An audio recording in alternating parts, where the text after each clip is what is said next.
What's up, guys, and welcome to a special edition of the Fantasy Mafia podcast. Today, we are breaking down the NHL Restart. It is set to restart on August 1st, and they're doing it a little bit differently, just like all the other sports are. Basically, what's happening is between August 1st and August 9th, there's going to be up to 52 games played. I say up to because there's going to be some best-of-5 series in there. The top 4 teams in each conference are going to play each other for round-robin style seeding. So in the Eastern Conference, the top 4 teams based on points percentage were the Boston Bruins, Tampa Bay Lightning, Washington Capitals, and Philadelphia Flyers. And then in the Western Conference, it was the St. Louis Blues, Colorado Avalanche, Dallas Stars, and Vegas Golden Knights. Even though the Dallas Stars I believe they had one less point than the Edmonton Oilers, they get the edge because of points percentage. They played 2 less games than the Oilers, so the Oilers have to play in the play-in round, which is what I'll go over next. And before I go any further, I do apologize. You guys know Doc, my co-host here. Just wanted to. What's up, Doc? What's going on today? I'm ready to rock and roll, and as you're talking about this format, I really like it. That's just a quick note I'll make compared to how any of the other seasons have rolled out. So compared to the NBA, I like how they're just kind of hopping into exciting playoff hockey. The NBA is kind of easing in with an 8-game schedule before the playoffs, so I really wish the NBA and other sports took note of this. Yeah, I mean, not to say that there's no games in baseball that don't mean anything, but between the NBA and the NHL, all of these games mean something. Either the top Yeah. 4 seeds are playing for seeding, or the other teams are playing to get into the playoff portion. So, with that being said, this technically isn't the playoffs yet. So the top 4 teams in each conference are playing. They're going to play each other for positional seeding. They're going to finish 1 through 4. One way or another. And then the other teams, the other 4 teams in each conference are going to be determined by, they're going to play a best-of-5 series amongst their matchups that they were matched up with. So 12 total teams made it from each conference. So 24 total teams out of the 31 in the league, which means 7 teams did not make this playoff round. In the Eastern Conference, we got the 5th seed Pittsburgh Penguins, up against the 12th seed Montreal Canadiens. The 6th seed Carolina Hurricanes up against the number 11 seed New York Rangers. The number 7 seed New York Islanders up against the number 10 seed Florida Panthers. And the number 8 seed Toronto Maple Leafs up against the number 9 seed Columbus Blue Jackets. And then the Western Conference, it's number 5 Edmonton Oilers up against number 12 Chicago Blackhawks. Number 6 Nashville Predators up against number 11 Arizona Coyotes. Number 7 Vancouver Canucks over number 10 Minnesota Wild, and number 8 Calgary Flames up against number 9 Winnipeg Jets. So those teams are going to play in a best-of-5 series, and then they're basically playing to go into the first round of the playoffs, which is going to be against the Bruins, Lightning, Capitals, and Flyers, whoever they match up against, based on seeding by the end of this first round tournament. So any thoughts on any of that so far? I feel like I rambled off a lot, and all you got to do was say hi. Hello. But yeah, no, I mean, like I said, I'm just really excited about the excitement that it brings to hockey in general. And like I said, with the NBA, with these first 8 games here, no one really cares, honestly. I mean, there's some seeding implications, but I kind of equate it to MLB, where they have the play-in wild card games. And that's really what you're looking at here. And, as much as it's not the playoffs, I mean, these are some teams that might have not been fighting for a playoff spot at this point. So the fact that they still are in it, they get an opportunity to play. They have a lot to play for. So especially if one of those 12 seeds is able to knock off a 5 seed, I'm really excited to see how it plays out. And like I said, it just adds a ton of excitement. And, and I tend to think in a lot of playoff series, I will say hockey for me is the most intense playoff series. If you're watching a 7-game series in the NBA, it gets really boring and drawn out. But I think these games are going to be really intense and really entertaining to watch. Oh, definitely. Even the seeding games, because obviously they are playing for Yeah. something.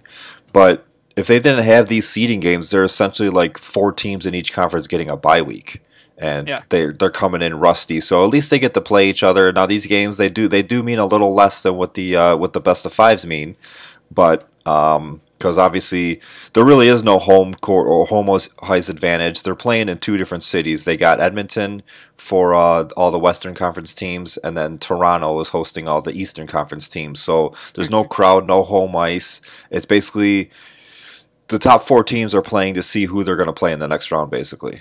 Um, Yeah, but they get to stay fresh because they get to play each other instead of sitting out these 8 days. Yeah, and one of the reasons I also think that's kind of interesting is the top four teams playing against one another. Realistically, you could see this be a preview of the Eastern or Western Conference Finals. Yep. So, if anything, it kind of sets you up in the future. If you see, for example, the Bruins and Capitals get a little chippy, if they played in the Eastern Conference Finals down the road, that sets up a really interesting dynamic early on. So, I think that's cool, especially these are the top teams in each conference. I mean, these are not slouches of teams. So I really like what it could imply further down the road as we make our way through the playoffs. All right, so let's talk a little bit about their about these top four teams, and then get into the best of five series. So we'll start with Boston here, the Boston Bruins. They finished first in their division, the Atlantic Division, with 100 points, a 44, 14, and 12 record. For anybody unfamiliar, the 12 is overtime losses, overtime or shootout losses. If you win in overtime or shootout, it goes just to the win column.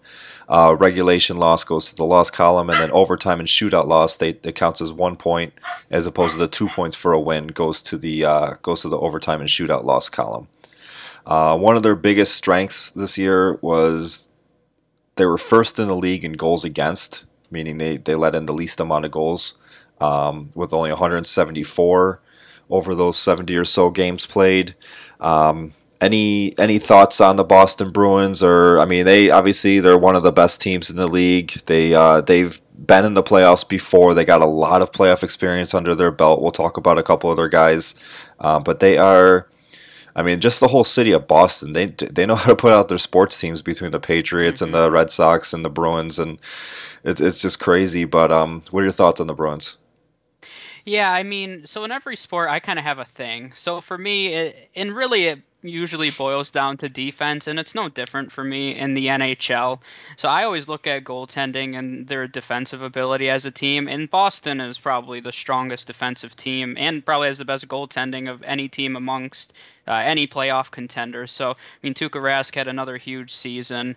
They still have Zeno Chara, which I mean, I remember back when I was a kid, him being dominant, and he's still dominating the league, which is great to see. So, and when you look at them offensively, they're not, and we'll talk about a few teams later who have strong defensive presence, but their offense is really lacking. And the Bruins kind of have it all. I mean, when you're looking at a complete team, they're arguably the most complete team in the playoffs.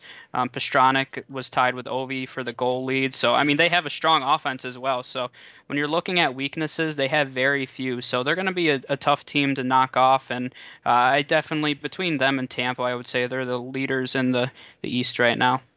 Yeah, and speaking of leaders, I'll just get into their points leaders. You already mentioned David Pastrnak. He had 95 points total this year, 48 goals, 47 assists. Brad Marchand, who everybody just, if you're a hockey fan in any sort of way, if you're a Boston fan, you love him. If you're any other fan, you hate him. He's just one of those guys that just gets under your skin. He's got one of those faces that you just want to punch, but you'd love to have him on your team. Patrice Bergeron, he's one of the best two-way centers in the entire league. He's getting up there in age, 34 years old, but I mean, in the NHL, you could play until you're close to 40. Even Yager did it beyond 40. But he's been a excellent presence for this team for many years. Their top defenseman, Torrey Krug, netted 49 points. 40 of those points were assists. So, I mean, they're just. I only named four guys, but you mentioned already they're one of the best teams from top to bottom, just overall. And their goaltending, Tuukka Rask, and they got Yaroslav Halak as a backup who has started in this league before. He's been pretty successful in this league.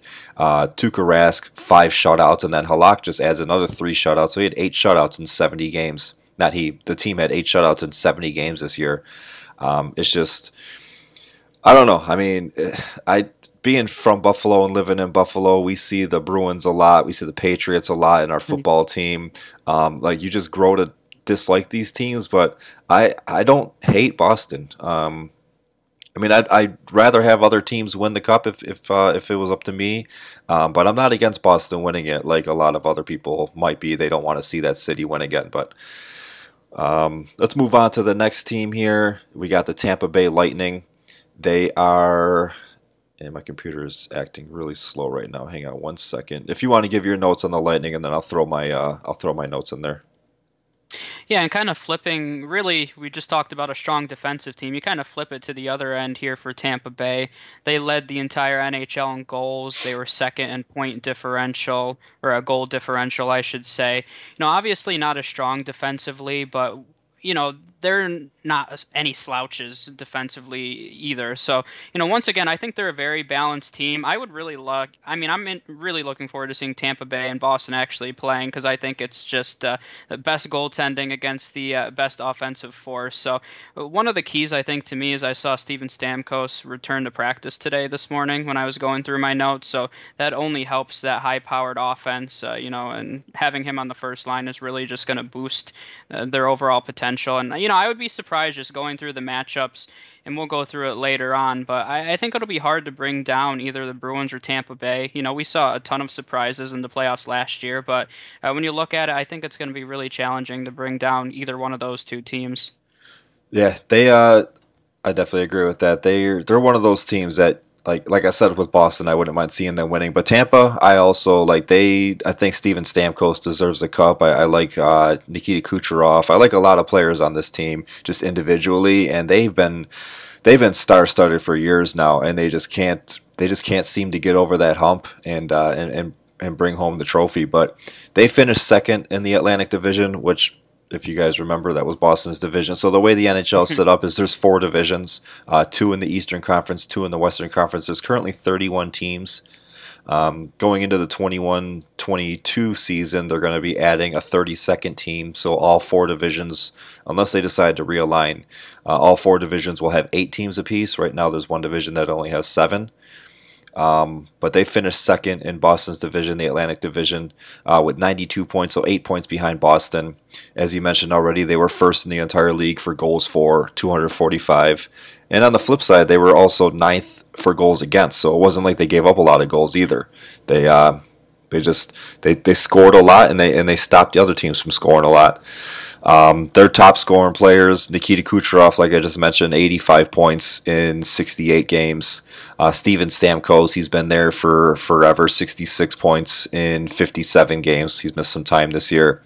They've got one of the best two-way defensemen in the entire league in Victor Hedman, 55 points in 66 games. He's amazing. I don't know if you ever watched this kid play. Well, he's not a kid anymore. He's 29, but I don't know if you ever watched him play. He's a big body, but he could skate. He's like all the Swedish players coming out. They're just so smooth on their skates. He can score offensively. He can hit you defensively. He's one of my personal favorite players to watch. But yeah, between their goaltending, Andrei Vasilevsky, he's been one of the top goaltenders the past couple years. 3 shutouts this year in 52 games played. He 35 and 14. He went. So their goaltending it's been great. They can put the puck in the net. They can stop you from putting the puck in the net. They're about just as deep as Boston, I would say. I mean, I think Boston's a little bit more rounded defensively, like you already mentioned. But as far as Tampa doesn't have any. Tampa's not slacking on the defensive end either. Just Victor Hedman alone being on that top pairing, getting about 25 minutes a night. That's just you have to find a way to get around that if you want to win in this league. Next up, we got my personal favorite team. Yeah, I'm from Buffalo. I do root for the Sabres. I like going to their games. I want to see them win, but I am a Capitals fan, Washington Capitals fan. They finished first in their division, the Metropolitan Division, with 90 points. They were second in the league with 240 goals for, and they were about middle of the pack for goals against, 215. So they were 15th in the league there. What are your thoughts on the Capitals? Oh, you don't want to kick it off first? No, I'll let you kick it off. I'll talk about them after, and I'll spend 28 minutes on them. 20. Oh my gosh, here we go. I'm gonna set the timer.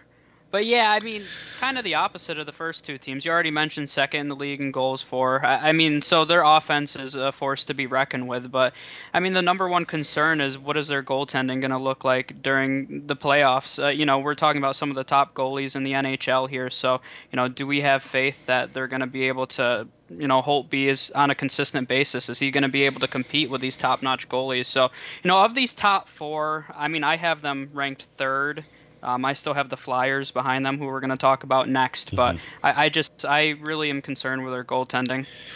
Yeah, I mean, it's been a concern. I'm in a lot of well, not a lot. I'm in two Washington Capitals Facebook groups, and goaltending always seems to be like, I mean, and they're fan groups too. So it's like every time somebody has a bad game, you're gonna hear it. Like there's gonna be 28 posts about it. But um, Holtby, I mean, he just won a cup 2 years ago. The Washington Capitals won a Stanley Cup. Alex Ovechkin finally got over that hump, brought home a cup, but it has been up and down. And Samsonov has stepped in nice in games that Holtby wasn't able to play, or they gave Samsonov a chance. But yeah, Holtby, I mean, he's been very underwhelming this year. No shutouts for him. Obviously, they were good enough to see their scoring helped them get to be the third seed in the Eastern Conference, but the goaltending definitely does need to step up in order for Washington to repeat what they did 2 years ago.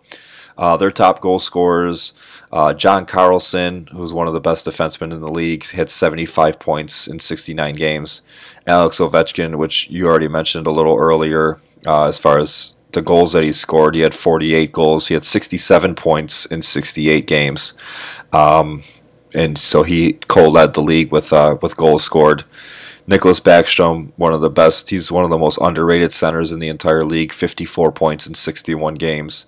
Evgeny Kuznetsov, 52 points. TJ Oshie, America's hero back in the Olympics a few years ago.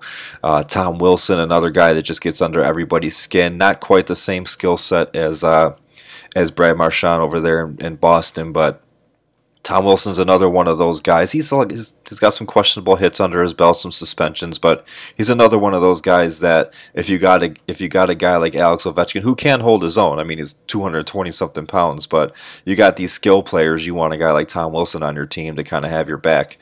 I mean, just up and down the lineup, they are a little more shallow than what they were 2 years ago when they won the cup, and what they were even years before that when they were winning the Eastern Conference and ending up with the most points in the league. But they still have a lot of the key pieces from that Cup run team to compete, and that's gonna be fun to watch. I'm excited for it, obviously. Why? Just because I like watching them play. Oh, I mentioned that they finished first in the Metro with 90 points, finishing second in the Metro, and our fourth team from that gets to bypass the qualifying round is the Philadelphia Flyers. They finished with 89 points, so just 1 point behind Washington. They had 232 goals for, sixth in the league, and 196 goals against, which was 10th in the league. What are your thoughts on the Philadelphia Flyers? Yeah, I mean, they're one of those teams for me that they're just not quite ready to take that next jump into competing for a Stanley Cup. When you look at it, they have a very young goaltender. Carter Hart's only 21 years old right now. They're overall, and once again, we're talking with these top four teams. The trend is really, except the Capitals who have some questions in goal, a lot of them are very balanced.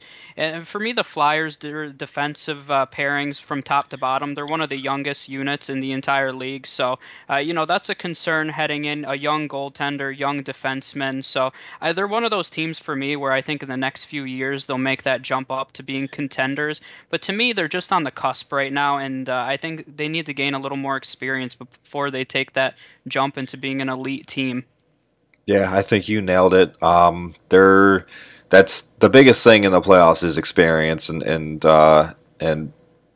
being in that situation before. The Flyers really they haven't. I mean, they got some guys that have made it to the playoffs. Obviously, it's not really hard to do being on a roster just with all the players jumping around every season. But as a whole, this team is very young in the playoffs. Claude Giroux is one of their leaders. He had 53 points. He wasn't their top leader. Konechny was 61 points for them. Sean Couturier 59 points in 69 games. But yeah, it's going to come down to goaltending. Carter Hart, he's been excellent this year. He's only 21 years old. Hopefully Philly could keep him around. They have a habit of having these young goaltenders come in, being good for a couple years, and then they ship them away. So hopefully Carter Hart can stick around and maybe bring a cup to Philly one of these years. It is going to be, I mean, with them finishing fourth in the Eastern Conference and having that basically that just that play-in game instead of having to go play that best of five, that's going to help them out a little bit. They get a then they'll get a team that's maybe a little bit beat up in the first round of the playoffs because going maybe the distance 5 games or so. But it's gonna be interesting to see. I semi rooting for the Flyers. I want to see them succeed, but at the same time, I don't think it's gonna be this year. We're probably gonna see them bounced in the first or second round of the playoffs. So next we'll get into the top four in the Western Conference before we get into the actual the best of five series games. So finishing first in the Central Division and first in the Western Conference was the St. Louis Blues, your reigning champions. They won the Stanley Cup last year. 94 points. They had 225 goals for, which was good for 11th in the league, and then 193 goals against, which was good for 6th in the league. What are your thoughts on the reigning Stanley Cup champions here? I mean, my biggest concern here is seeing if Jordan Binnington can go on another hot streak. When I was actually looking at some metrics in regards to their defense, and a lot of it points to him being the product of a strong defense rather than him performing really well this season. So I think it's a matter of when you're facing these strong offensive teams, is Binnington going to be able to stand up, and is their defense as a whole going to be able to stand up to these strong offensive teams? So I could see the potential for him being a little exposed. But overall, once again, I'm going to repeat it several times, but when we're talking about these top-notch teams, overall they're very balanced, and you're really nitpicking to find little advantages that they may have or may not have compared to other teams. Yeah, so we're going to get into when we get into the best of five series, we're going to talk about where a lot of the weaknesses are. These top four teams, they do have some weaknesses, like Jordan mentioned, but for the most part, they are really well balanced. The first name I'm going to bring up from the St. Louis Blues is going to be one of two names that are going to be that we'll mention today that's going to make Buffalo fans' bloods boil. The first one is Ryan O'Reilly. He wanted out of Buffalo, ended up being traded last year to the Blues. They win a cup, and not only that, but he wins the MVP of the Stanley Cup Finals. The other one we'll talk about a little later when we get into our best of fives. But yeah, they're bringing back a lot of the team that made it to the finals last year and won the championship. Ryan O'Reilly was their leader. David Perronni's been around in the league for a little bit. I think he's had a couple stints with the St. Louis Blues. Alex Pietrangelo is one of the top defensemen in the league, 52 points this year in 70 games. Brought in a couple new guys. Vladimir Tarasenko, he's not a new guy, that was a terrible segue, but Vlad Tarasenko, he's one of their... He was hurt a lot this year. We'll see if he's going to be ready for the playoffs, but if he is, he's one of their better goal scorers. And then, as you mentioned, Binnington, he's their goaltender. 3 shutouts this year, but they're coming off the cup win, so we'll see if they can repeat. It's hard to repeat in the NHL, so we'll see if the Blues can do it. Up next, we got the Colorado Avalanche, who finished second in the Central Division, 92 points, so 2 points behind the St. Louis Blues. They were fourth in the league for goals for, 237. And then goals against, they were fifth in the league with 191. What are your thoughts on the Colorado Avalanche? Yeah, and I mean, they're one of the most explosive first lines in the entire NHL, so, that's a huge check in their advantage. It's really a matter of they can ride the hot hand at goalie. They kind of went back and forth. They dealt with some injuries this year between Francouz and Grubauer, so, they're one of those teams. I think they're the leaders in the West, in my opinion, but it really comes down to whether or not they can kind of ride the hot streak of one of their goalies. All right, and then... Hang on a second. I'm sorry. One of the top players in the entire league. He had 93 points this year. Nathan McKinnon, 24 years old. I mean, he is just an absolute stud.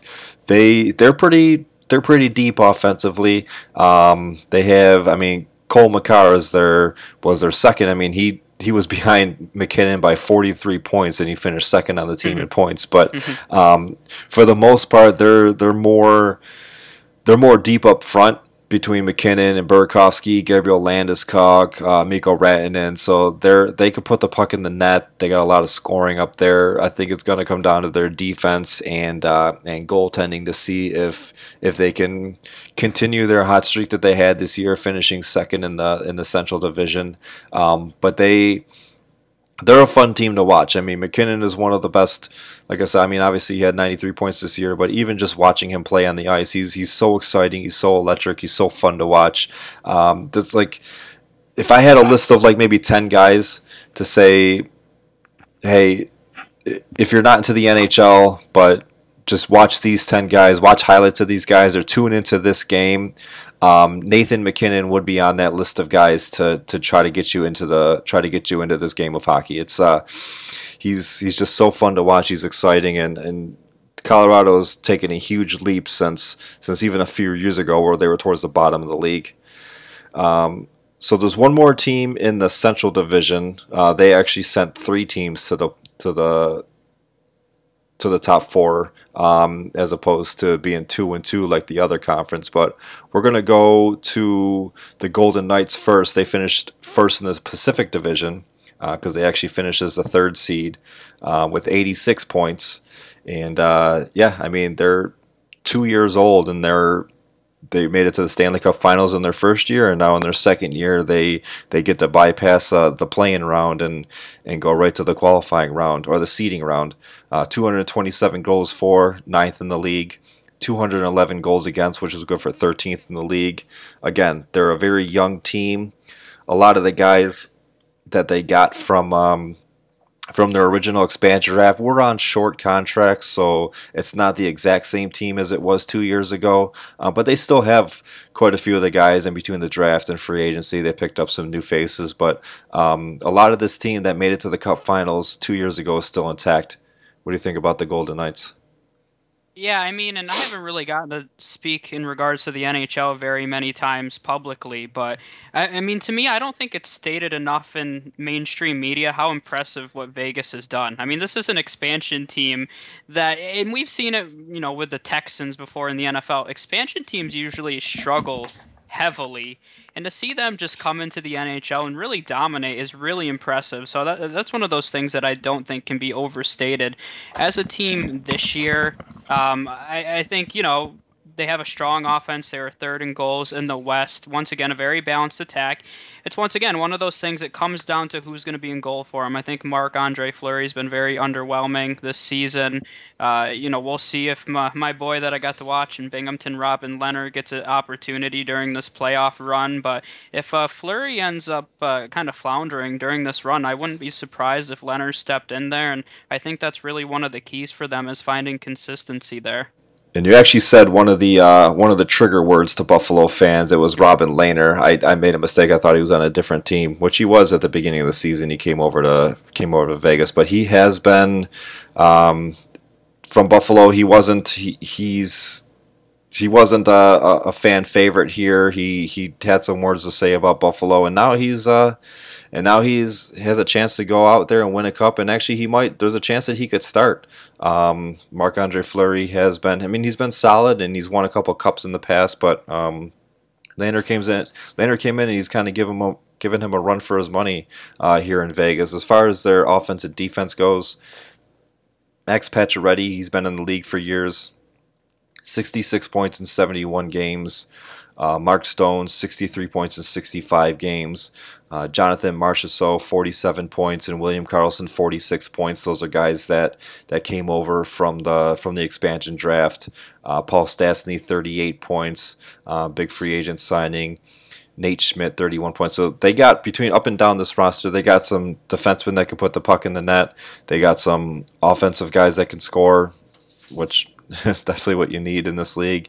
And their goaltending is good. I mean, they have like we mentioned, Marc-Andre Fleury, he's won multiple cups. He's been around for a while now with Pittsburgh. He's won some cups. He almost, I don't want to say almost because they didn't really almost beat Washington, but they made it to the Cup Finals in 2018, and just, I mean, on the back of Marc-Andre Fleury. So it's going to be interesting to see how Vegas does in their second year in the league. Obviously, they're off to a good start by making it to the playoffs again, but we'll see. I mean, the only way further they can go is actually winning the cup. But we'll see if they can make it happen. And then finally, the fourth team to make it past the qualifying round and into the seeding round is the Dallas Stars. Like I mentioned, they finished third in the Central Division with 82 points. They had less points than Edmonton, but their points percentage was what got them in there over the Edmonton Oilers. 180 goals for, so low scoring, 28th in the league, but 177 goals against, which was second in the league. So big on their defense, big on their goalies. What are your thoughts on the Dallas Stars? Yeah, and you kind of already touched on it, but very strong defensively. We'll see if Ben Bishop can go on another role. Another Binghamton, former Binghamton senator here that I got to watch, and he was fun to watch here as well, along with Leonard. They're actually on the same team for a while, and they flip-flopped. Um, but yeah, I mean, it's a matter of can Ben Bishop. And I really think he has to carry this team. I mean, this offense is so weak. You mentioned it. The NHL's, there's so many strong offenses in today's game.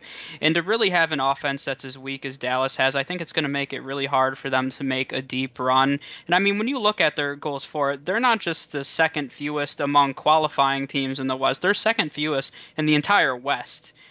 So they really struggled pretty immensely, and even in the entire NHL, they were tied for the third fewest in the entire NHL. So they really struggled offensively, and I think that's really going to hold them back from making a deep run this year, unless Ben Bishop just puts the entire team on his shoulders and he has a shutout in 10 consecutive games. I'm over exaggerating it, but it's really going to take a huge effort from him for them to really make it a deep run. Yeah, I mean their top point scorers like Tyler Seguin and Jamie Benn have been leading this team for a few years now. Combined, they had 89 points. Seguin led with 50, and then Jamie Benn had 39. So they just they did what they needed to do to earn the place that they earned, but a lot of it was on Ben Bishop and Anton Khudobin. They, for the most part, I mean, they were in a lot of low scoring games, but they were in low scoring games where they won. So they did what they needed to do. Tyler Seguin, Jamie Benn, they're going to step up big in the playoffs if this team's going to advance. They got Joe Pavelski, who's been in the league for a ton of years, coming over from San Jose. Corey Perry, who's been in the league for a ton of years, coming over from Anaheim. So they got some veteran leadership on this team. They have to put it all together and hopefully put some more pucks in the net for Ben Bishop, so he's not standing on his head every single game. All right, we're going to take a quick break, and then we're going to get into the qualifying round, the best of 5 series.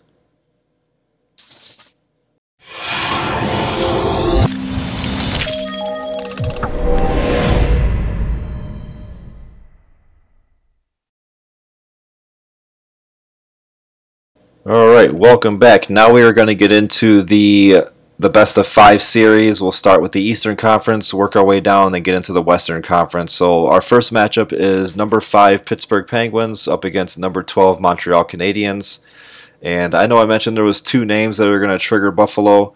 This is actually the 3rd name that's going to trigger Buffalo, the Montreal Canadiens. They finished with Montreal finished with a better points percentage, which allowed them to make the playoffs.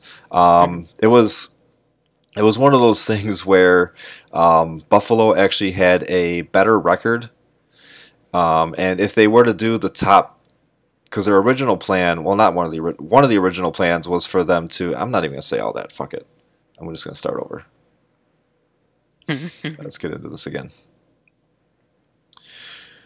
Alright guys, welcome back. Now we are going to go over the best of 5 series. We're going to work our way down the list. We'll start with the Eastern Conference and then work our way down to the Western Conference. Our first matchup that we have is going to be the number 5 seed Pittsburgh Penguins up against the number 12 seed Montreal Canadiens.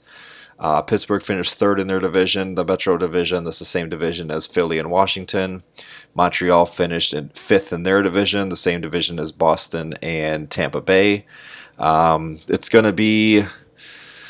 I don't know what to think about this series. Pittsburgh finished or Pittsburgh won the season series 2-1, or 2 games to 1. They Pittsburgh has all the star power in the world. They have all the playoff experience. They've won multiple cups. Their current goalie Matt Murray has been. I don't want to take away your goalie fame here, but Matt Murray has been phenomenal for Pittsburgh the past few years, and then Tristan Jerry kind of stepped up this year. Actually has played just as good, if not better, than Matt Murray. So I don't think it's going to be a competition brewing there, but they do have two pretty strong goalies that could lead this team either way. Before I get into the offense for these teams, what do you think about the goaltending matchup?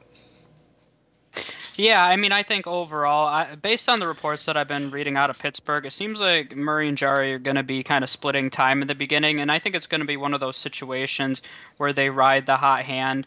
I mean, for me personally, I think the Pens are better in almost every facet of the game. So, I mean, I expect them. Now, it's one of those things, though, when I was thinking back to it, they've been on a few long layoffs before and they've kind of struggled. So, as much as you would think it would be an advantage for Pittsburgh to be on this layoff, they should be fully healthy and ready to go. And on paper, they're one of the most talented teams in the NHL. But, we'll see if they can click quickly because there's really not a lot of time to struggle. They could get knocked out in before they're technically even in the playoffs, in round one. So, it's one of those things where on paper, everything's in the Pens' favor. So I have them in this series, but the layoff does worry me because if they don't click kind of right out the gate, that you could see a situation where they get knocked out pretty early. Yeah, like I mentioned, they have star power. They got Stanley Cup rings under their belt. Evgeny Malkin has won multiple. Sidney Crosby has won multiple. He's considered one of the best two players in the league. Him and McDavid. You could ask anybody, and it's gonna be like a 1A 1B. Chris Letang has been with this team for some years, and he's up there. Jake Gensel, who seems to be a playoff performer. So just top to bottom, I mean, this team is they are a little weaker. I would say more top than bottom because they are a little weaker as you get down the roster, and that's why they're in fifth place and not in one of the top four. But their goaltending has helped carry them a lot. Their scoring has helped carry them a lot, and it's going to be, as a Washington fan and as a fan that doesn't like to see the same teams win over and over, I really don't want Pittsburgh to win, but I think they're going to make it out of this qualifying round against the Canadians. Canadians were basically one of the last teams to make it into this round, just based on points percentage and how they did this year. Carey Price, he's been around the league for a long time, all with the Montreal Canadiens. He's a good goalie. He's a great goalie, actually. I mean, any team would be lucky to have him. It's just one of those things where they never really built around Montreal. They never really built around him to really do any kind of damage deep into the playoffs. It's We're going to talk about another guy in another series. I think it's actually our next series when we talk about the Rangers. But he's stuck around with this team. He's signed contract extensions and stuff like that, and they can't. Not to say that they don't have anybody good on their team, but they just haven't put together a team that's going to beat your Washington Capitals and your Pittsburgh Penguins and your Tampa Bay Lightnings and now your St. Louis Blues. They might win one game in this series. It's a best of five. I predict the Pittsburgh Penguins are going to win the series 3-1. Montreal might steal one. Like I said, there's no home ice advantage or anything like that, so it's not like they'll steal one in Montreal. They might steal the first one out of the gate and get people all up in arms, like, oh, Pittsburgh, they're done, they're finally done. But it's gonna be a 3-1 series lead, or a 3-1 series win for the Penguins, and Montreal's gonna go home.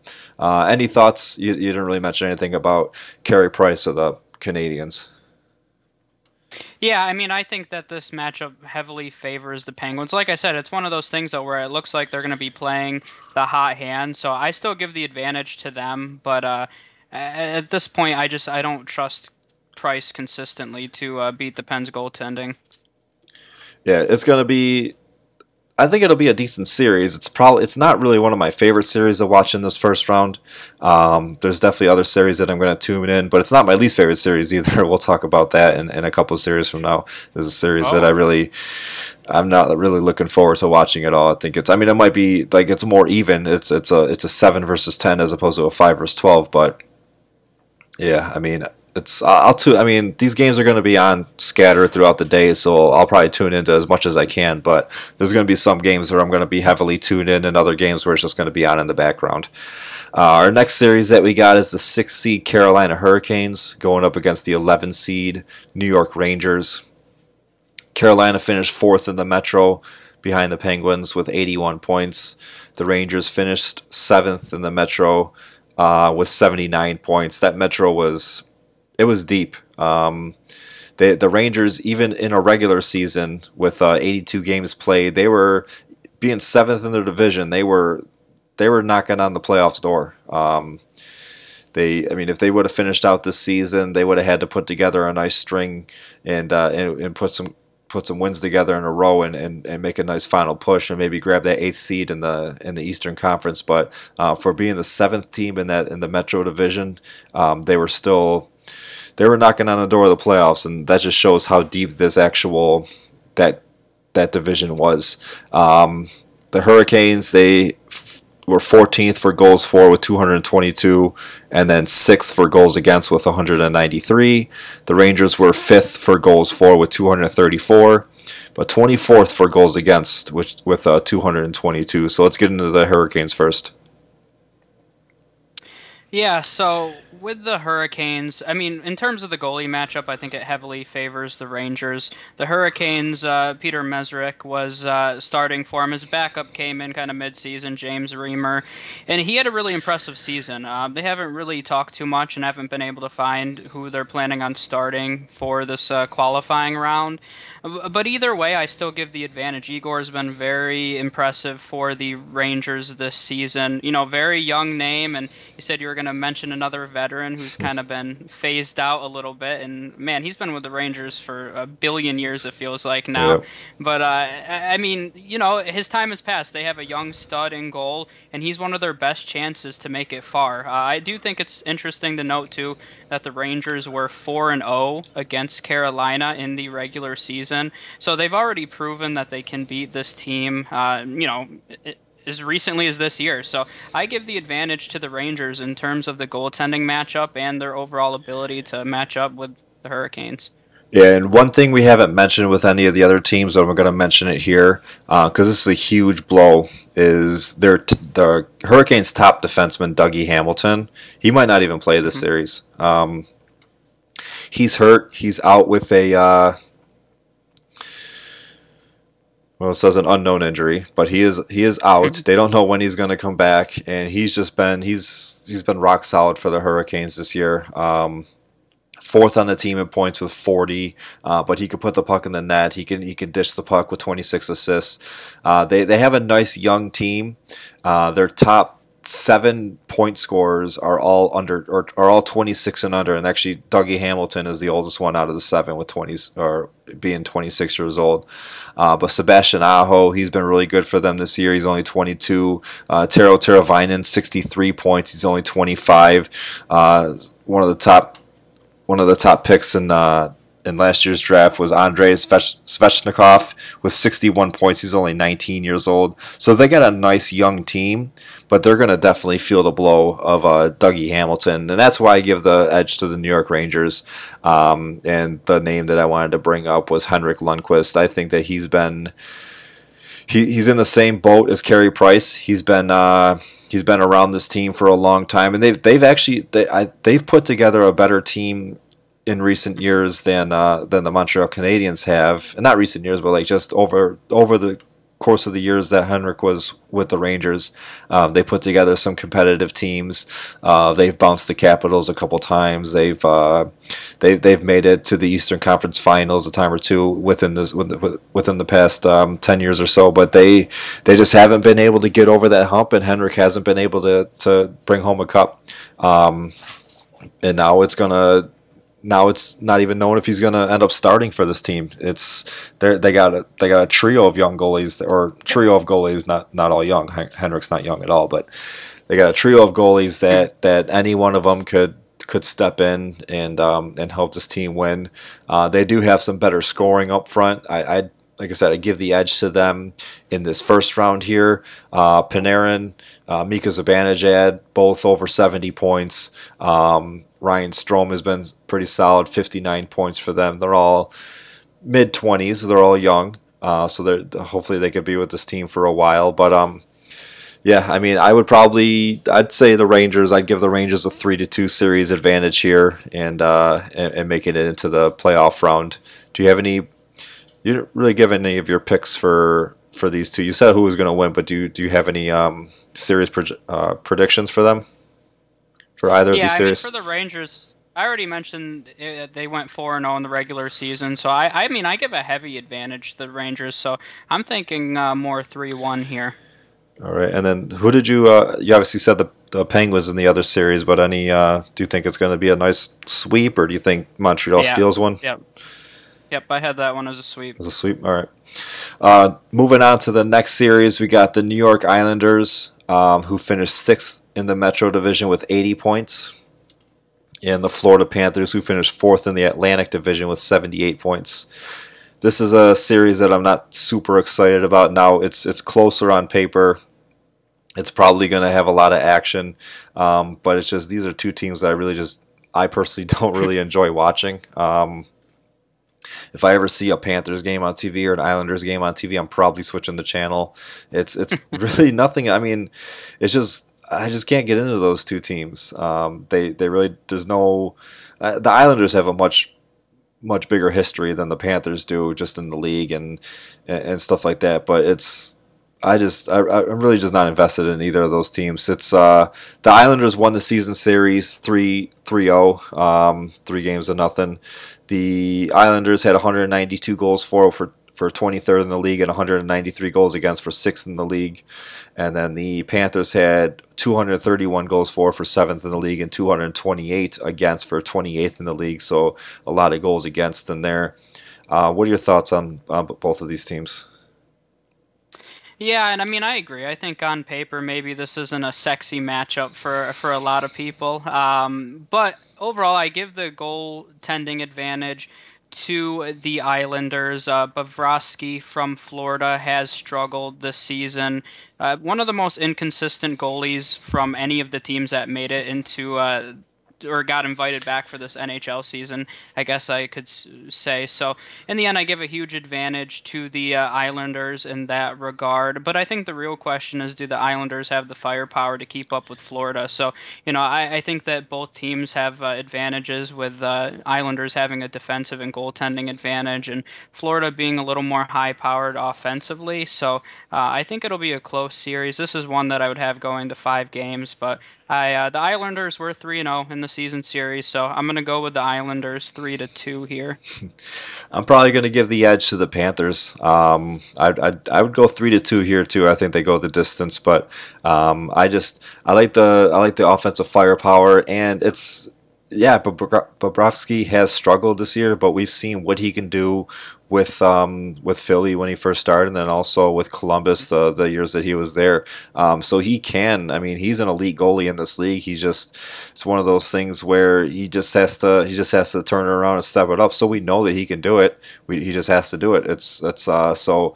I mean, Varlamov has been a pretty solid goalie in this league too. He finally got his chance to go start somewhere after he was with Washington for a few years, but. Yeah, I mean, Huberdeau, Alexander Barkov, Mike Hoffman, they could all put the puck in the net. Aaron Ekblad, who's been a pretty solid defenseman for a few years now. Vincent Trocheck, he's been good for them. They're all pretty young, except for Mike Hoffman. He's 30 years old. They got some veteran leadership with Keith Yandel on the defensive end. He had 45 points this year for him. And I just like Sergei Bobrovsky. As far as the Islanders go, they build their team from within. They don't really go out and sign a lot of flashy names in free agency. I mean, Jordan Eberle, he's been with the He's been with the Oilers before, but he was also with the Islanders before too. Josh Bailey, Anders Lee, Brock Nelson. These are all guys that they've brought up through the system. They just kind of homegrown their talent, which is, I mean, if you want to build a team with a lot of consistency, that's the way to do it. But they, yeah, it's going to be a good series. I said at the beginning that I'm not really excited for it, but I mean I think it's one of the most evenly matched series on paper. I give the edge to the Panthers because of their goaltending and the way that they could put the puck in the net, even though the goaltending for the Islanders has been better this year. And our final matchup in the Eastern Conference is the 8-9 matchup. We got the 8th seed Toronto Maple Leafs up against the 9th seed Columbus Blue Jackets. Toronto finished third in the division with 81 points behind Tampa Bay and Boston. That's the Atlantic Division. And Columbus finished fourth in the Metro with 81 points behind Philly and Pittsburgh and Washington. They, being a Buffalo fan, well, living in Buffalo and rooting for Buffalo too, and then having some recent playoff experience with the Washington Capitals versus Toronto Maple Leafs. I'm actually not against Toronto winning. It's one of those like, if you're a Buffalo Sabres fan, you like have to hate Buffalo or you have to hate Toronto. It's one of those things where if you're a Bills fan, you have to hate the Patriots. If you're a Sabres fan, you have to hate the Maple Leafs. I don't. I mean, I like this team. It's they're fun to watch. They're nice and young. They have good goaltending. They have one of the best young centers in the league in Austin Matthews. Let me get into some numbers here, and then I'll let you talk about them, and then I'll finish it up with them. But 238 goals for, third in the league, so they can put the puck in the net. 227 goals against, so 27th in the league there. 180 goals for Columbus, 28th in the league, so they've been kind of lacking in that department. But 187 goals against, which was third in the league, so kind of a tale of two tapes here between the Toronto Maple Leafs and the Columbus Blue Jackets. But what's your thoughts on these teams? Yeah, I mean, you kind of already mentioned it. I think this is a very young and exciting team to watch in Toronto, especially offensively. And it's probably the first time where the goalie matchup goes towards the Blue Jackets' favor, but I don't think I'm going to pick the Blue Jackets in this series, and I think that's probably the first time I'm going to say that. It's similar to when we talked about Dallas earlier. I'm just concerned as to if the Blue Jackets offensively can keep up with some of these high-powered offenses. They did have the fewest goals in the Eastern Conference, and they have Elvis in goal. I'm going to call him Hockey Elvis because that should be his nickname. Hockey Elvis in goal for the Blue Jackets. I give him the advantage over Frederik Andersen of the Maple Leafs. Andersen, once again, another experienced guy, similar to Brovowski there. But he struggled this season. He was inconsistent, and that offense really carried them. So it's one of those. I do think it's going to go the distance once again. I'd have it 3-2, but I don't think the Blue Jackets offensively are going to be able to keep up. Yeah, this is going to be a fun series to watch. 3-2 sounds about right. I might even go 3-1 for the Maple Leafs. I think that they just have so much firepower. The goaltending I would put in Toronto's favor. But they can put the puck in the net almost at will. Austin Matthews, as I mentioned, he's only 22 years old and he had 80 points for them. Mitch Marner, another high pick. John Tavares, another first overall pick who they signed in the offseason. William Nylander, 59 points. Tyson Barrie, who's been with the Colorado Avalanche, he's excuse me, sorry, he's been a pretty solid defenseman for him. I mean, just up and down this lineup, you got guys that even you might have forgot played in the league, but they're still there. Jason Spezza's there now. Cody Cece's there now. So they're just. They got a lot of offensive firepower on that team, and then even if they lack in the defensive department, they can make it up in goaltending. Frederik Andersen is pretty solid. He's as solid as they come. He may not be a goaltender that can lead this team to the promised land and help them win the cup, but I think he could definitely lead them over the Columbus Blue Jackets. I don't think that Columbus is really a huge threat to Toronto advancing to the playoff round, even though this is an 8-9 matchup. I think it's a little bit more lopsided than the standings say. It's definitely going to be fun. I'm excited for this matchup. I don't want to really admit that I'm rooting for Chicago. I don't really want to admit that I'm rooting for Toronto, but I guess I'm rooting for Toronto in this series. Our Now we're going to get to the Western Conference. We got four more series to go over. Sorry if we're taking too long for you guys. We are talking about the second best sport in the world here, just behind the NFL. The MLB and the NBA can take a backseat.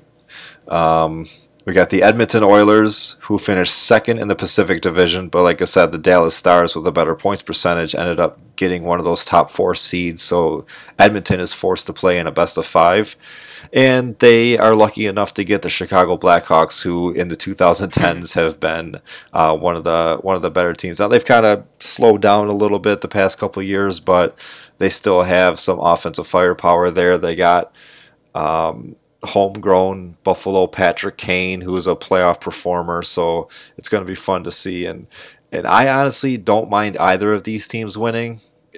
I think the edge is going to go to Edmonton, although Chicago has all the playoff experience. But this is one of those series where I hope it goes five, and it doesn't really matter to me who wins. I just want to see. I want to see one of these teams in the next round and see what they can do against one of the higher powered teams. But Edmonton, 225 goals for 11th in the league, 217 goals against for 17th in the league. Chicago, 212 goals for 18th in the league, and 218 goals against for 21st in the league. So what are your thoughts on these two teams?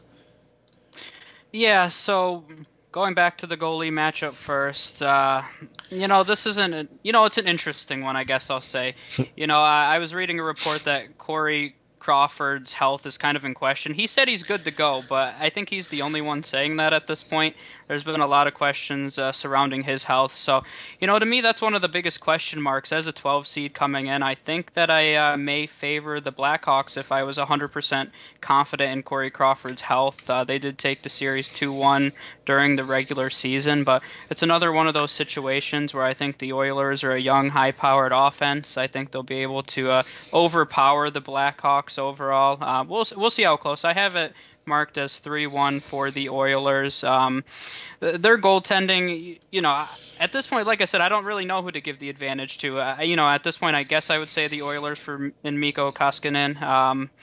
And really, that's just because of Corey Crawford's health. And I've kind of dug through the reports because everything that I was reading said, oh, we don't know if he's going to be ready. And then I found one report, Corey Crawford said, no, I'm fine. So it's one of those things you don't know really what to believe. Lots of conflicting reports, but I think that's a major question mark for him, and that's why I have the Oilers taking the series here.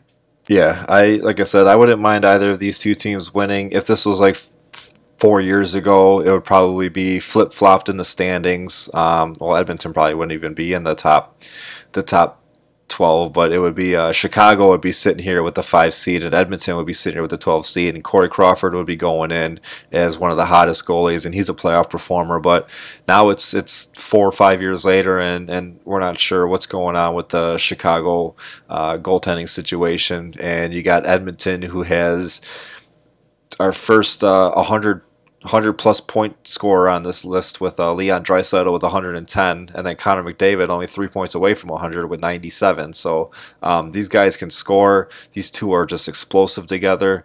Connor McDavid is a human highlight reel. Leon Draisaitl is he's a stud. I mean, he's been over the past 2 years. He's been crazy good. He's just real fun to watch. This team as a whole is fun to watch. Zach Cassian is another one of those guys where he's kind of in that Tom Wilson role that for Washington, but he can also put the puck in the net. But he's going to protect your big guys. He's going to protect your Draisaitl's and your Connor McDavid's and Ryan Nugent-Hopkins. But it's Edmonton that they're up and coming. I mean, they're always if you're an avid hockey fan, or even if you're a moderate hockey fan, you know that they kind of lucked out with 4 first overall picks in a row, just 4 years straight, and they always whenever the draft lottery happens now, it doesn't matter, it's going to be Edmonton anyways, and all that stuff. But they finally it looks like they finally put it together. Now they could still use some work. They still need I think they could still find a stud top 5 goalie, top 10 goalie, but just overall they've been getting better, and I would give the edge to Edmonton here. But like I said, I want it to go 5. I think Edmonton's probably going to win in 4, but I want it to go 5. I want to get as many games in this series as we can. Our next matchup, oh, and you know what? We haven't really.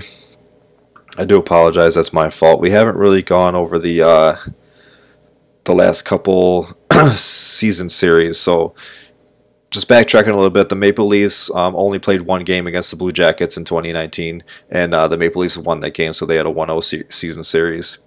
And then the Blackhawks actually won the season series against the Oilers. They went 2-1 against the Oilers this year. So.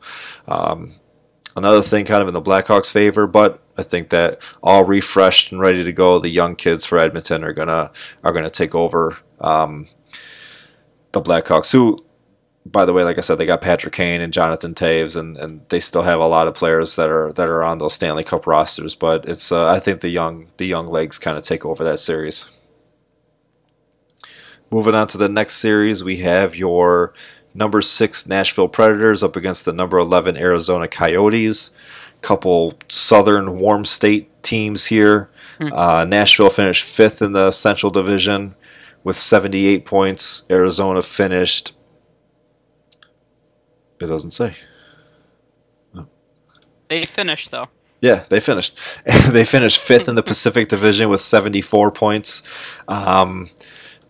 Nashville was kind of right in the middle of the road for goals for and goals against. They finished 17th in both categories, 215 goals for, 217 goals against. And then Arizona was 195 goals for 21st, and 187 goals against for 3rd. So good defensively, good goaltending back there. Let's start out here with the Nashville Predators. Yeah, no, so this series is actually kind of tough for me. So Darcy Kemper from Arizona, my gut is telling me he's one of those goalies that can put the team on his shoulders and carry them, deeper than people are expecting. But when you look at it on paper, Nashville really excels over the Coyotes in really every aspect of the game, and even goaltending wise, they have Saros, another young guy. And he was really hot before the season paused. He was 3-0 in March, and he had 2 shutouts. So it's one of those, as much as I want to give the advantage goaltending-wise to the Coyotes, I think that it's evenly matched. And really, when you look at it, Nashville is more high-powered offensively. They've played a better defensive game. So it's hard for me to give the advantage to Arizona here. So I'm going to go with the Predators, and I'm going to go 3-1. 3-1. All right. I like it. The Predators, they were just in the Stanley Cup Finals a few years ago where they lost to Pittsburgh. They got a lot of that same team left over. Pekka Rinne was awesome in that whole playoff series. Not just the series, in the whole playoffs altogether. And so he comes in with a lot of playoff experience there. Fun fact, he actually had a goal this year too. Goaltender scored a goal. That's probably your dream come true. They got Matt Duchene, Philip Forsberg, Ryan Ellis, Ryan Johansson. They got a lot of young guys. Well, not really young. They're mid to late 20s that can all score. They can all get assists. They just kind of lead this team. They don't really have one guy that's really above everybody else. Now in the points, Roman Josi, their defenseman, was their leading point scorer with 65 points, 49 of those coming from assists alone. But outside of Roman Josi, their forwards are all within like 8 to 10 points of each other. So they spread the puck out evenly.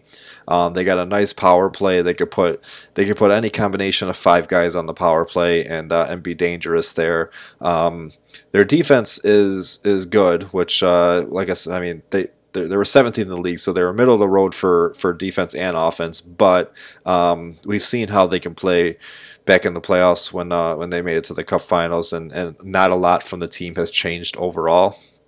As far as the Coyotes go, they're another young team. They got a lot of their oldest players are Phil Kessel, Carl Soderberg, and Alex Goligoski, who are all in their mid-30s. But for the most part, they also spread the puck out spread the puck a lot. Nick Schmaltz, Clayton Keller finished within a point of each other for the team lead. I probably have to give the edge to the Nashville Predators with their experience with the goaltending. Pekka Rinne is still a stud in my eyes. I might be living in the past here, but I think that he's still pretty studly. And I think that they could win this series 3-1. I'll give it to them 3-1 as well. And another, keep on forgetting, they played 2 games in the regular season. They actually tied the series 1-1. So pretty even there for a nice 6-11 matchup. Next up, we have the Vancouver Canucks up against the Minnesota Wild. I'll let you kick us off with this one. You're gonna let me kick off that. I am so lucky. So this is another one I was really on the fence with. When you look at it, I think these teams are really evenly matched. So to me, it's once again, I'm going to keep talking about the goaltending because I'm boring. But, once again, even that's evenly matched. Jacob Markstrom in net for the Canucks. I overall on the season, I would give him the advantage. But Minnesota had Alex Stalock come in kind of in the middle of the year. And once again, he's another guy. He got really hot.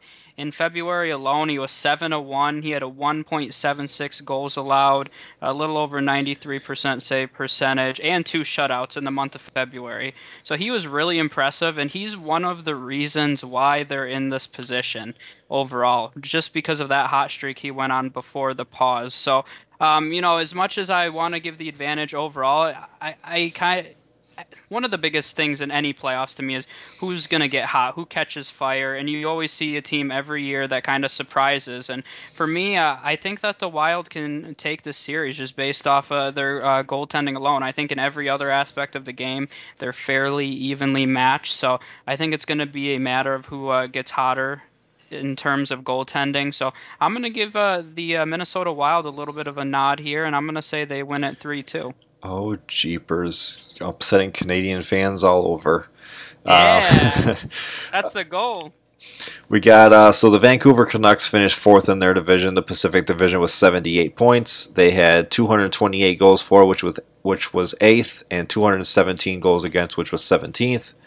And the Minnesota Wild finished 6th in their division with 77 points. They had 220 goals for, which was 15th, and 220 goals against, which was 22nd. So neither of these teams were really dominant in any fashion on anything. I mean, Vancouver was top 10 for goals for. That's another team that's really young. They got Quinn Hughes, Bo Hovart, Tanner Pearson, who's one of the older guys of the bunch, actually. But they've put together a pretty nice team over the past couple of years, and it shows. Elias Pettersson, who is only 21 years old, he's been in the running for the Calder Trophy, which is the Rookie of the Year. He's been amazing this year for them. I haven't really been able to watch a lot of Vancouver games. They're on past my bedtime, but they're a fun young team to watch from what I have seen. They are just overall, I mean, they put together a nice, solid roster. Jacob Markstrom and Thatcher Demko are solid younger goalies. I mean, Markstrom's 30, but 2 goalies that can get the job done. On the Minnesota side, now it's a tricky one for me. They've built a lot from within, but they also have a lot of guys who they've just brought in through free agency and trade. I mean, Ryan Suter is one of those guys. Eric Stahl is one of those guys. Zach Parise went home to Minnesota. Max Zuccarello. Actually, it looks like more of their offense is more built through free agency and trade than it is from the system itself. But they're a little older team. All those guys that I mentioned are well above 30. Matt Zuccarello is the youngest of the 4 that I mentioned at 32 years old. So maybe this break helps them out. Hopefully they're not rusty getting back onto the ice, so maybe this break helps them out, and so they're not playing all these consecutive games in a row between October and April. But at the same time, maybe it hurts them because they're older guys. I mean, I'm 33 years old, and I feel tired just waking up out of bed in the morning, so I could only imagine how these 35-year-old 35-year-old athletes feel getting out to the ice and having to skate 3-4 times a week and getting hit every time you have the puck on your stick. But I'd probably give the edge to Vancouver. I think this is another series that could go the distance and kind of want to go the distance because the more hockey, the better. But I'd probably give the edge to Vancouver. Give them a 3-2 edge there.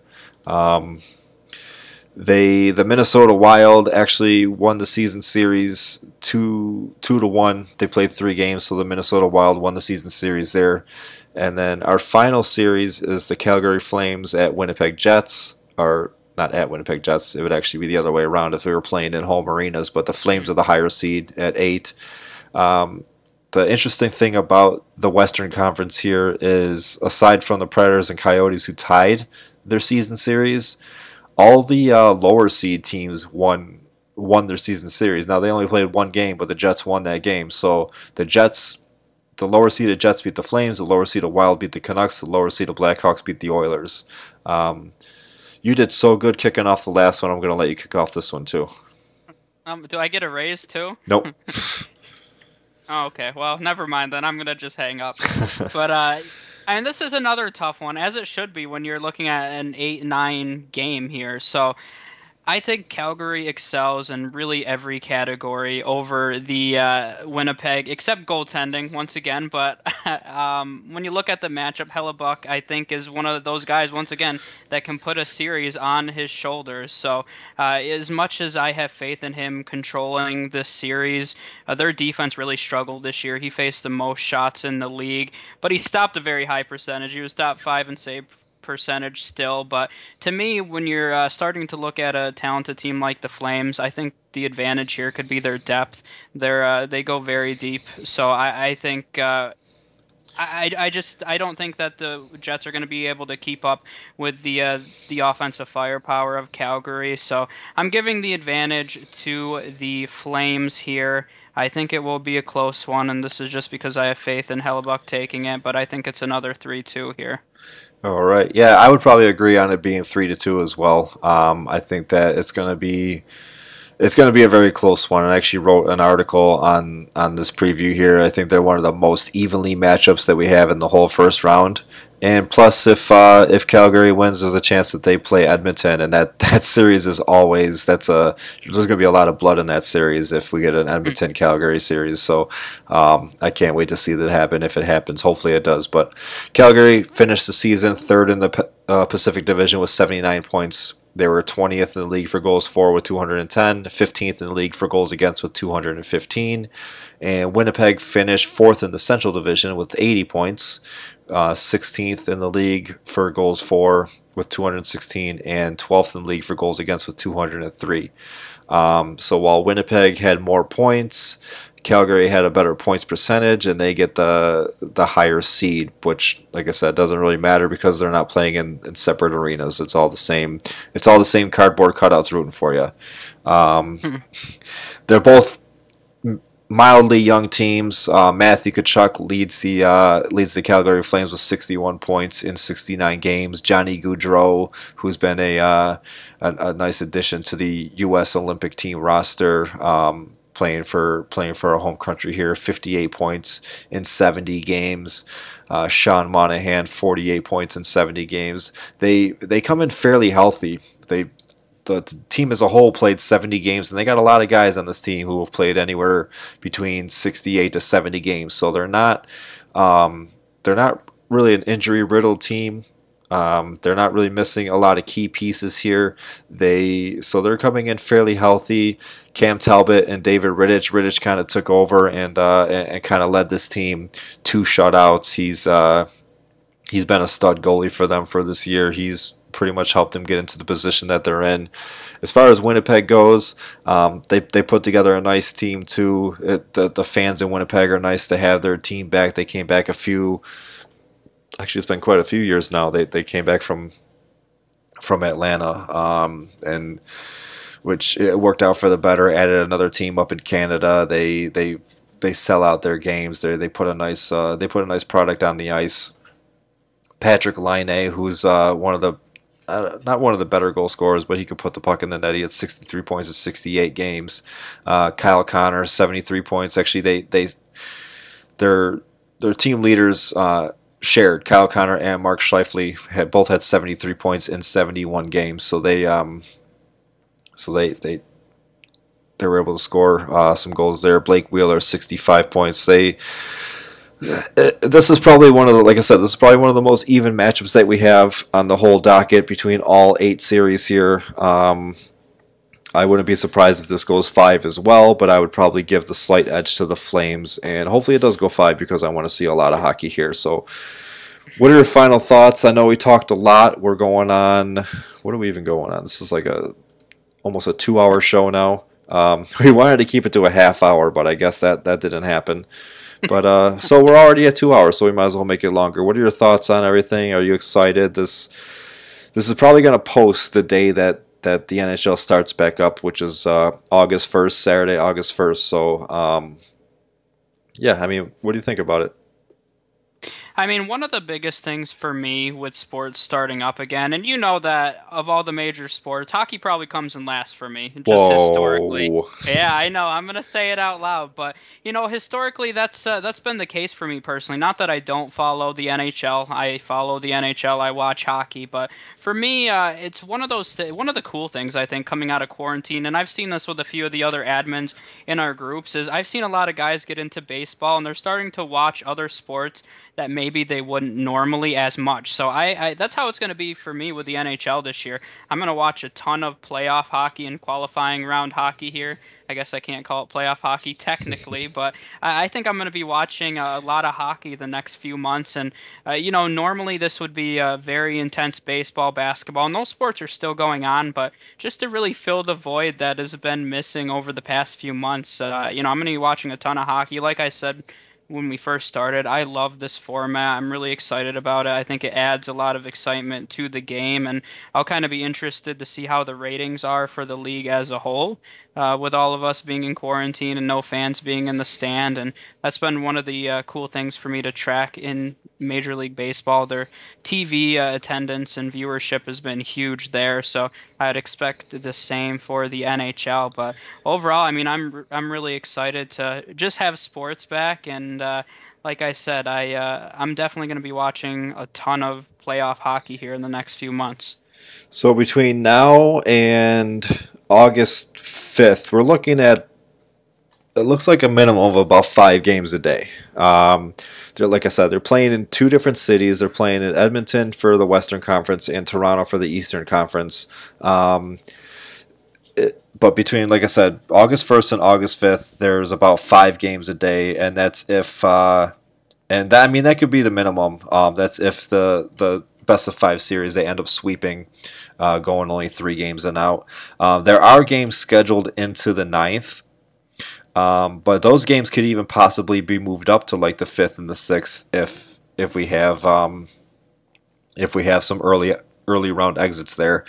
So we're fully jam packed. I mean, they're starting at 12 o'clock Eastern on the western or on the eastern coast, western coast, starting at 12 o'clock p.m. on the eastern coast, and they're basically just playing all day, anywhere between NBC Sports Network to NHL Network to NBC. I'm not sure if any other networks are picking up the games, but just dipping into the other sports, I mean, come August 1st, we're going to have hockey, baseball, and basketball all on. Plus, if you're a soccer fan, the MLS is going on. They just had their last fight in the at Fight Island, but are they doing any more UFC, do you know? I think they have some scheduled. I believe it's a little while before the next one, though.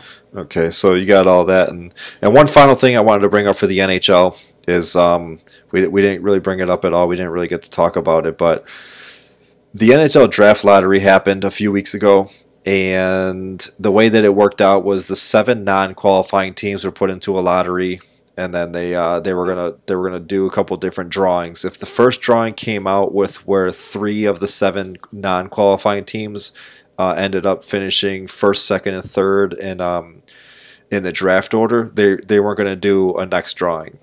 But if it turned out where one of those 3 spots ended up being like a a non one of those 7 teams, because the way they had it was they had 15 total place cards.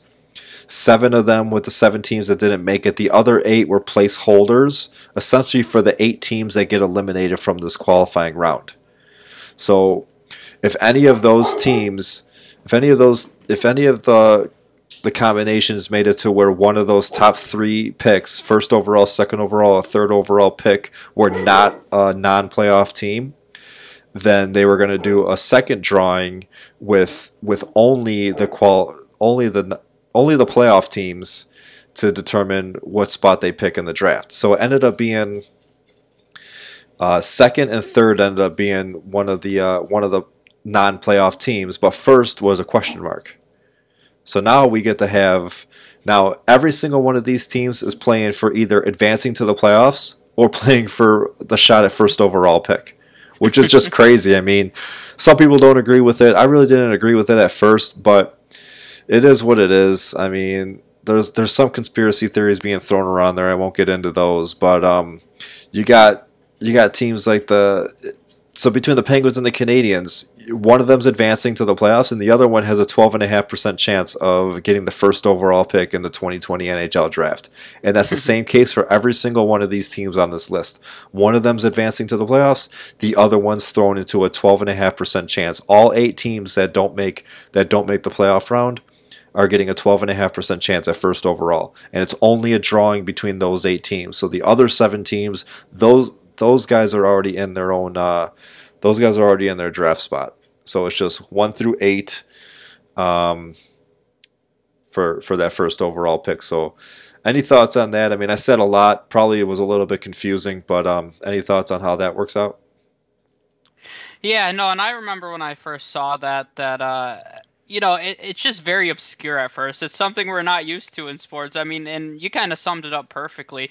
It's bizarre to think that either you're going to be in the playoffs or be in contention for the first overall pick. I mean, when you really break it down that simply, I mean, that is really bizarre. I mean, I know if I was a team that didn't get invited back for this qualifying round, that I'd be a little upset. And these are realistically some rebuilding teams that are involved in that. Of course, they can still have a high pick, but to not have a chance at the first overall pick is just very underwhelming. I mean, you like to think of first overall picks as being surefire superstars, and to not have your choice of any prospect is really a letdown for some of these rebuilding teams. I know, so growing up in Binghamton, I grew up with the AHL Senators, so I follow the Senators in the NHL, so, and they're pretty terrible right now, so it's a disappointment for a lot of these rebuilding teams, but, it's something that I don't think we're ever going to see in sports again. I guess I'll say that too.